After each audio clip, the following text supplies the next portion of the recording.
මුලින්ම අපි තේරුම් ගන්න ඕනේ මේ පොතේ තියෙන ප්‍රධානම සංකල්පය. ඒ තමයි self sabotage කියන එක. ඒක සරලවම කිව්වොත් තමන්ගේ දියුණුව තමන් විසින්ම කඩාකප්පල් කරගන්න එක. අපි හැමෝම අපේ ජීවිතේ මොනවා හරි දේවල් කඩාකප්පල් කරගෙන තියෙනවා. සමහරු හොඳටම කරගෙන ගිය ව්‍යාපාරයක් හදිසියෙම අතහැරලා දානවා. තවත් සමහරු ගොඩක් ආදරෙන් හිටපු සම්බන්ධතාවයක් පොඩි ප්‍රශ්නයකට රණ්ඩු වෙලා නැති කරගන්නවා. තවත් සමහරු ඩයට් එකක් කරන්න පටන් අරන් දවස් 3කින් ගිහින් කඩෙන් පැණිරහ જાති ඔක්කොම අරගෙන කනවා. ඇයි අපි මෙහෙම කරන්නේ?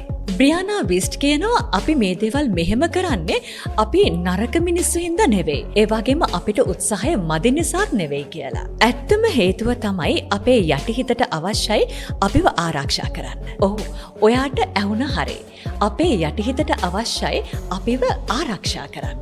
කිසිම වෙලාවක ඔයාගේ මොළය ඔයාව විනාශ කරන්නේ නැහැ. මොළය උත්සාහ කරන්නේ ඔයාව ආරක්ෂා කරගන්න. මේක තේරුම් ගන්න අපි සරල උදාහරණයක් ගනිමු. ඔයාගේ මුළු ජීවිත කාලයම ඔයා ගත කළේ සල්ලි ප්‍රශ්න එක්ක එහෙම නැත්නම් නිතරම රණ්ඩු වෙන පෞල් පරිසරයක කියලා හිතමුකෝ. ඔයාගේ මොළයට ඒ ප්‍රශ්න සහ දුක කියන දේ ඉතාමත් හුරුපුරුදුයි.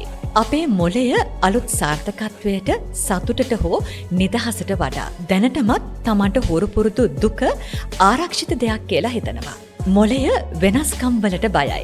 ඒ නිසා ඔයාගේ ජීවිතේට එක පාරටම ලොකු සාර්ථකත්වයක් ආවහම ලොකු සල්ලි ප්‍රමාණයක් ලැබුණාම නැත්නම් ඇත්තටම ඔයාට ආදරය කරන සහකරුවෙක් හෝ සහකාරියක් ලැබුණාම ඔයාගේ මොළයට ඒක නොහුරුයි. මොළය හිතනවා මේක නම් හරිම භයානකයි. මම දන්න හුරුපුරුදු තැන මේක නෙවෙයි කියලා.